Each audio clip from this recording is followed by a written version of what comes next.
Ini adalah untuk mendapatkan harta berdasarkan dharma, untuk memenuhi kebutuhan atau keinginan sehingga tercapai kebahagiaan. Karena penglaris itu adalah memanfaatkan hal-hal yang kotor atau yang ilmu gaib, bahkan makhluk halus untuk mencapai tujuan. Kemudian yang ketiga, bohong di medan perang itu dibolehkan. Semua orang di dunia menginginkan keberuntungan dan keselamatan sehingga manusia menjalankan banyak cara untuk mendapatkannya. Dalam mengusahakan keselamatan dan keberuntungan, manusia mengenal penglaris atau jimat, dukun, dan sebagainya. Hal ini bertentangan dengan prinsip Hindu yang meyakini Tuhan sebagai satu-satunya pemberi keselamatan. Lalu, bagaimanakah sebenarnya pandangan Hindu tentang jimat? Secara umum, penglaris atau yang umum dikatakan dengan jimat ialah suatu benda yang diberi mantra atau doa atau rajah, simbol, atau tulisan tertentu sehingga diyakini mempunyai kekuatan, kehebatan, atau kesaktian tertentu yang digunakan untuk tujuan-tujuan tertentu.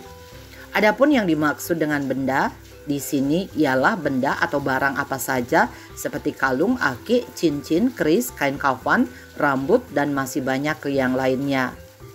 Mantra, doa, rajah, atau tulisan tertentu di sini biasanya sukar dipahami oleh orang awam meskipun ada juga sebagian yang bisa dimengerti. Tujuan agama Hindu yaitu moksartem jagadita yaca iti dharma. Itu untuk mencapai moksa dan untuk sejahtera di dunia ini. Itulah tujuan agama Hindu. Untuk mencapai tujuan itu, ada ajaran agama Hindu yang disebut dengan Catur Purusa Arta. Catur artinya 4, Purusa artinya jiwa manusia, Arta artinya tujuan. 4 tujuan hidup dari manusia, yaitu Dharma, Arta, Kama, dan moksa. Kalau kita rangkai keempatnya ini, Dharma, Arta, Kama, moksa, untuk mendapatkan arta harus berdasarkan dharma. Dharma dalam hal ini adalah tugas kewajiban atau swadharma. Dharma bisa diartikan kebenaran. Jadi untuk mendapatkan harta sesuai dengan kewajiban dengan jalan yang benar, untuk memenuhi kama, dalam hal ini adalah keinginan atau kebutuhan, sehingga tujuan akhir kita, moksa, kebahagiaan tersebut bisa terpenuhi. Intinya adalah untuk mendapatkan harta berdasarkan dharma, untuk memenuhi kebutuhan atau keinginan sehingga tercapai kebahagiaan. Nah, dari ajaran ini, di kehidupan di dunia ini, harta itu sangat penting, walaupun bukan yang terpenting, sesuai dengan ajaran Catur Purusa Arta ini. Untuk mendapatkan harta itu, maka manusia harus berbuat, manusia harus berkarya, manusia harus bekerja. Ada yang mendapatkan harta dengan menjadi pegawai, ada yang mendapatkan harta dengan berdagang atau berjualan, ada yang mendapatkan harta dengan cara menjadi pengusaha di bidang jasa dan lain sebagainya. Ada yang menjual jasa, ada yang menjual barang dagangan. Nah, cara-cara inilah yang dilakukan untuk mendapatkan harta.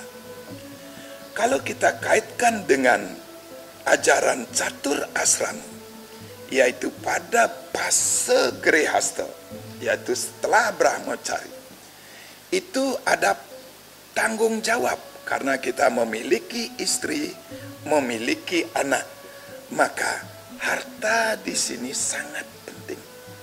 Maka dalam Hindu disarankan untuk mencari harta, tapi tidak boleh terikat sama harta tersebut. Makanya setelah proses Grihasta ada wanoprasta, yaitu wanoprasta melepas ikatan. Terakhir bisa lepas yang disebut dengan biksuka. Nah, sebegitu pentingnya harta itu untuk menjalankan kehidupan di dunia ini. Salah satu cara yang Titiang sebutkan tadi adalah dengan cara berdagang atau berjualan. Dalam Hindu juga banyak sekali disebutkan sastra-sastra yang berkaitan dengan ekonomi Hindu. Kalau kita baca pada Sara Samuscaya, juga Begawat Gita yang membahas tentang ekonomi Hindu, itu banyak sekali. Bagaimana untuk mendapatkan kesejahteraan di dunia ini. Dasar utamanya adalah dharma, yaitu kebenaran merupakan dasar yang paling utama untuk mencari kesejahteraan tersebut. Para tokoh agama atau sastra dalam agama Hindu menyebutkan sepakat bahwa membuat, mempunyai, ataupun mempercayai jimat atau penglaris untuk tujuan tertentu seperti penglarisan, kecantikan, kekebalan, dan lainnya itu termasuk perbuatan yang tidak dibenarkan. Hal ini karena orang tersebut selain meyakini Tuhan, ia juga meyakini benda atau barang yang dianggap jimat itu bisa memberi manfaat atau penolak orang percaya dengan adanya Tuhan sebagai penguasa alam ini. Kekuatan, kehebatan, atau kesaktian tertentu di sini seperti menolak bahaya, sihir, penyakit, membuat kebal, dan mendatangkan rezeki, dan seterusnya. Tujuan-tujuan tertentu di sini seperti untuk menambah kecantikan atau ketampanan wajah, membuat tubuh kebal, menambah kekayaan, dan lainnya. Nah, di Hindu Bali itu jelas sekali disebutkan kebenaran itu harus dijunjung tinggi, yang disebut dengan satya, yaitu kebenaran. Titiang sebutkan di dalam Atharva Veda, satyam brahadretam urgam dikse tapoi brahmayanya pertiwi darayan. Kalau kita ingin dunia ini tetap ajak, maka lakukanlah kebenaran. Benar dalam kehidupan ini, benar bagaimana mencari harta yang kita sebut sebagai mencari pengupo jiwa, itu yang disebut di dalam Hindu di Bali ini. Mencari pengupo jiwa artinya mencari apa yang akan kita konsumsi untuk melangsungkan kehidupan ini. Nah, di sisi lain ada juga yang berdagang atau berjualan melakukan hal-hal yang tidak baik. Mungkin bisa dibaca di media sosial, ditonton di media sosial. Ada yang mempergunakan penglaris. Di Bali dikenal dengan istilah ponangkem. Itu banyak sekali. Titiang kebetulan tidak bisa untuk membuat bagaimana penglaris tersebut. Nah, yang Titiang baca di media sosial, penglaris ada orang yang memanfaatkan hal-hal yang tidak baik atau hal-hal kotor. Karena penglaris itu adalah memanfaatkan hal-hal yang kotor atau yang ilmu gaib, bahkan makhluk halus untuk mencapai tujuannya dalam hal ini, yaitu laris berjualan untuk menarik pembeli mau membeli barang yang dia dagangkan. Nah, di sini ada Titiang baca di media sosial, mungkin semuanya banyak yang menonton, membaca. Ada yang melakukan hal-hal kotor, yaitu celana dalamnya dimasukkan ke dalam makanan. Titiang sekali lagi kebetulan Titiang tidak paham, tapi itu yang Titiang baca di media sosial mengenai penglaris. Ada yang menjual makanan, kemudian meludahi makanan tersebut agar makanan ini menjadi laris. Dan lain sebagainya penglaris yang bisa dibaca di media sosial. Nah, dalam Hindu ini, hal yang seperti ini sangat tidak diperbolehkan. Tadi tidak sebutkan bagaimana mencari harta. Jelas berdagang ini tujuan terakhirnya adalah mendapat pemasukan, mendapat harta.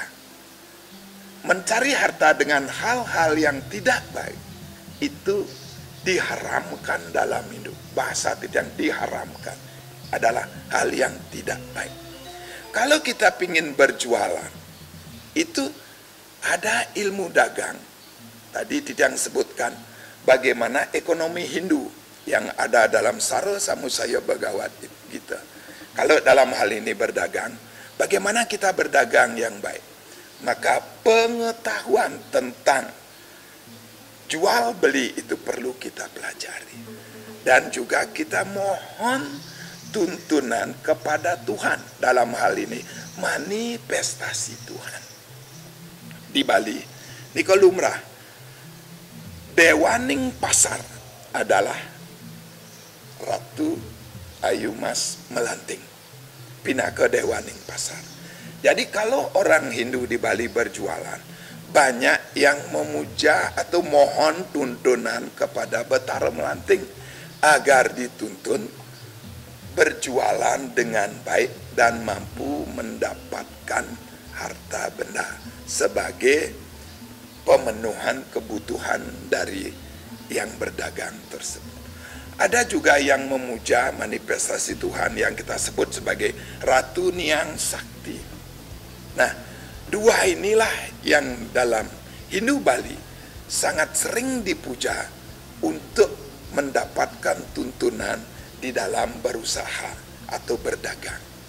Kalau di dalam Hindu, kita memuja manifestasi Tuhan yang kita sebut sebagai Dewa Kuero, yaitu Dewa Kesejahteraan. Maka di Hindu itu sudah ada tuntunan, sudah ada ilmunya bagaimana kita mendapatkan harta itu dengan baik. Nah, inilah cara-cara benar yang sesuai yang katakan tadi berdasarkan Dharma, mencari harta untuk memenuhi kebutuhan sehingga kebahagiaan atau moksa itu tercapai.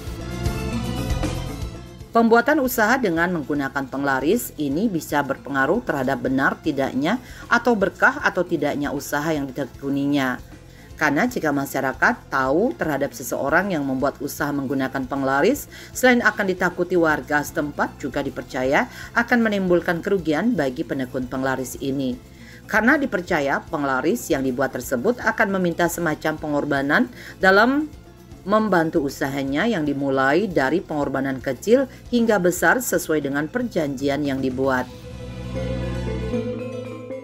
Nah, bagaimana kalau orang memakai penglaris atau penangkap istilahnya?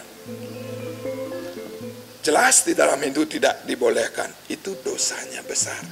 Itu sama seperti sebuah kebohongan yang dilakukan untuk menarik perhatian orang lain. Berbohong di dalam Hindu itu dosanya besar. Walaupun ada di dalam sastra yang disebut dengan Pancanerta, yaitu di dalam Slokantara, itu disebutkan ada Pancanerta, 5 kebohongan yang dibolehkan. 1, bohong kepada anak kecil, itu dibolehkan. Jadi yang contohkan seperti ini. Jangan menduduki bantal, nanti kamu bisul. Di Bali, da negak nggalang ning busul no. Nah, ini bohong kepada anak kecil dengan tujuan baik. Kemudian yang kedua, bohong kepada pasangan hidup. Contohnya seperti ini. Tidak semua bohong dengan pasangan hidup dibolehkan. Contohnya seperti ini. Begitu seorang istri memasak, walaupun rasa masakannya tidak terlalu enak, kita katakan, wah masakannya enak sekali. Itu bohong yang dibolehkan dengan tujuan yang baik. Kemudian yang ketiga, bohong di medan perang. Itu dibolehkan. Kalau kita ambil dari ceritanya, saat Sang Hyang Kresna memberikan wejangan kepada Yudhistira di dalam peperangan, itu dibolehkan seperti itu. Kemudian bohong dengan orang sakit. Kita sering katakan terutama kepada anak kecil, obat ini manis loh, obat ini manis. Padahal obat itu pahit. Jadi bohong terhadap orang sakit itu dibolehkan. Sama dengan seorang dokter.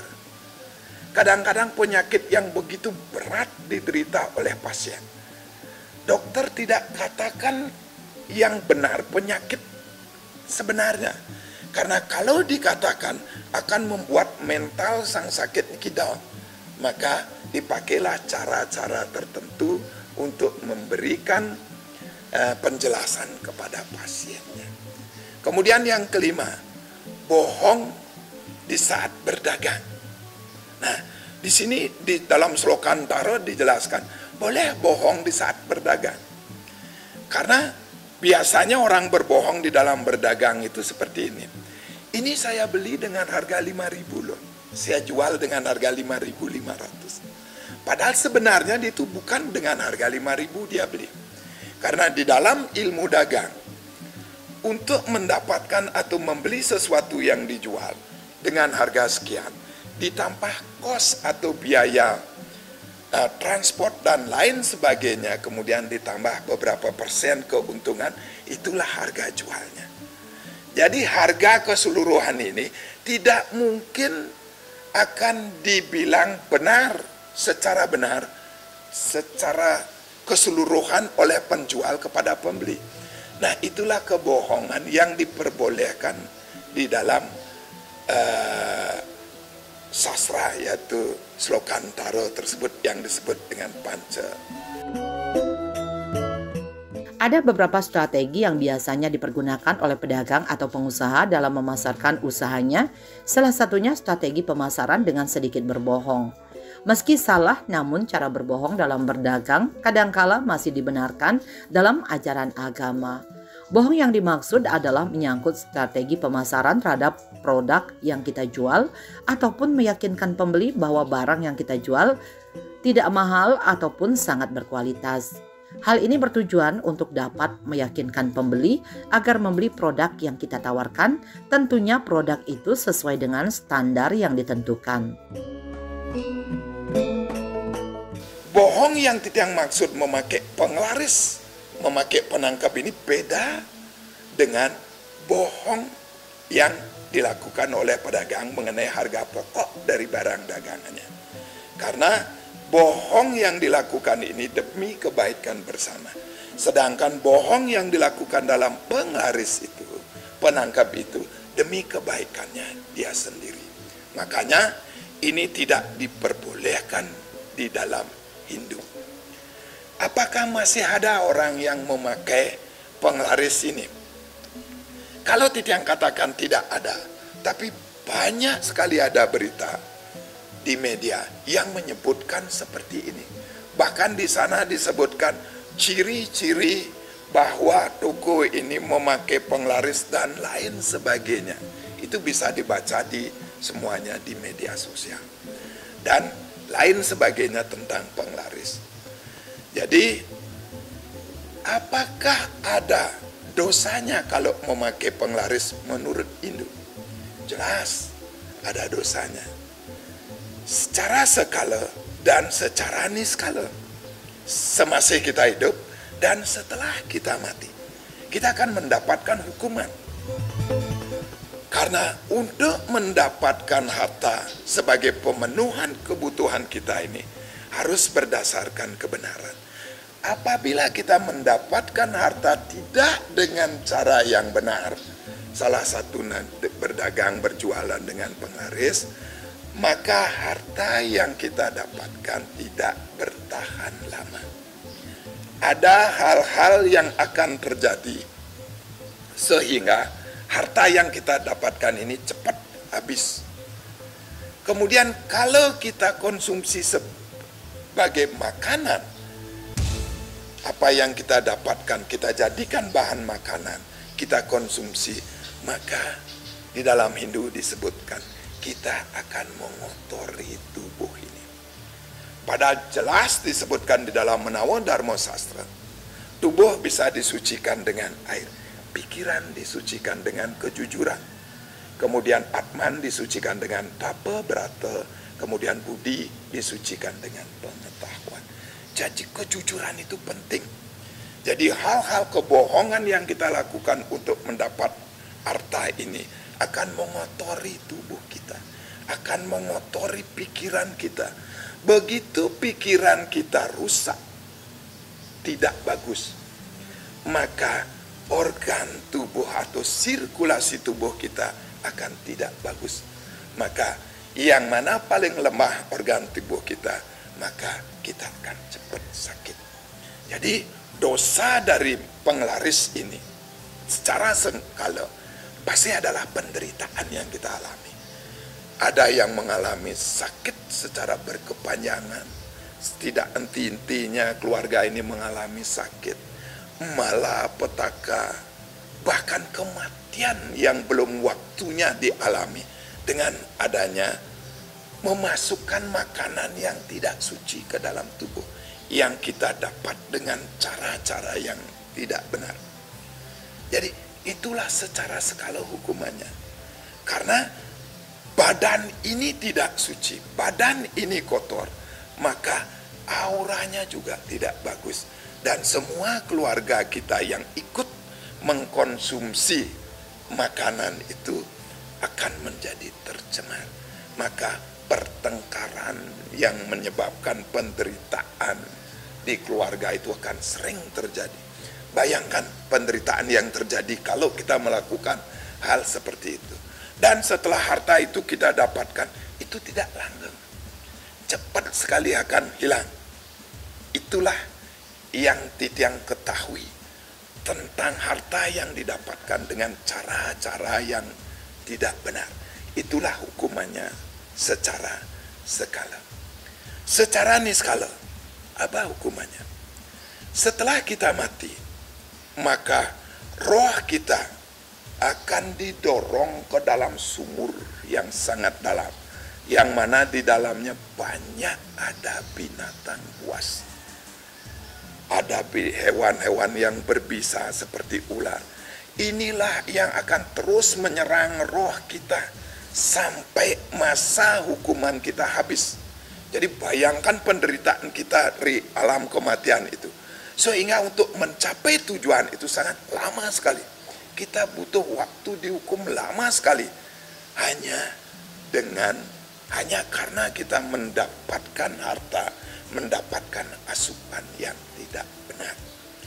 Maka Titiang sarankan bagi semua orang, carilah harta itu berdasarkan dharma atau berdasarkan kebenaran, agar tubuh ini bisa kita pakai untuk menjalankan karma di dunia ini, sehingga apa yang menjadi tujuan hidup itu bisa tercapai.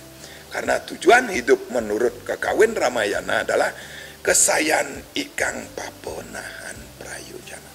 Jadi untuk melenyapkan penderitaan ini, itulah tujuan hidup kita.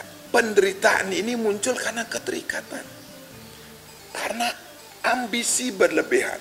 Seperti penglaris, bagaimana untuk mendapatkan harta kekayaan yang instan. Jadi dengan kekayaan kita akan terus terikat. Disinilah muncul penderitaan itu. Seperti yang Titiang sebutkan. Nah, sekarang tugas hidup kita di dunia ini adalah melenyapkan penderitaan itu. Kenapa kita harus membuat hal-hal yang menyebabkan kita menderita? Kalau Titiang pandang dari tujuan agama Hindu, yaitu moksartam jagadita yaja itidar. Walaupun harta itu penting, sekali lagi, tapi bukan yang terpenting.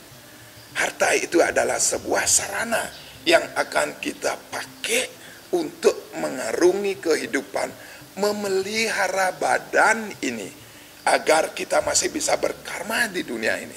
Karena tanpa badan, Atman ini tidak akan bisa berkarma. Dan tanpa Atman, badan ini juga tidak bermakna. Nah, itulah tujuan daripada hidup ini.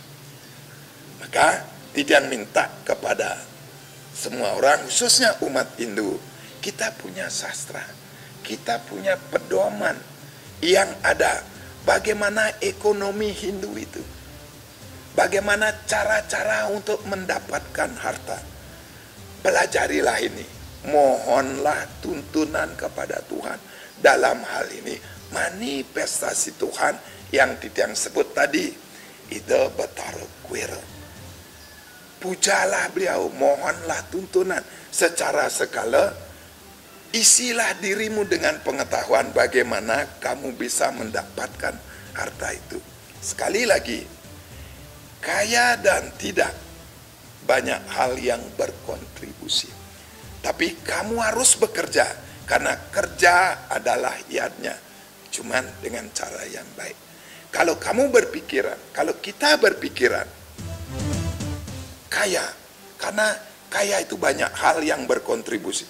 Ada karma, ada kecerdasan, ada kepintaran, ada keberuntungan. Maka dengan demikian teruslah berkarya. Pedoman kita di dalam Hindu adalah sastra. Dan lakukan kebenaran agar dunia ini tetap ajak.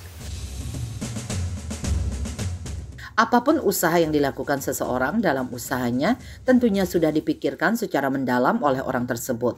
Begitu pula dalam mempergunakan strategi dalam pemasaran produknya. Hal ini tentu menjadi dasar bagi umat untuk tetap menggunakan langkah yang masih dalam koridor agama, sehingga apa yang menjadi tujuan usaha tersebut tercapai dan berguna bagi semua umat manusia. Penggunaan penglaris dalam usaha hanyalah bersifat sementara di dunia ini, karena ada sebab akibat yang akan diterima konsekuensinya dalam kehidupan selanjutnya.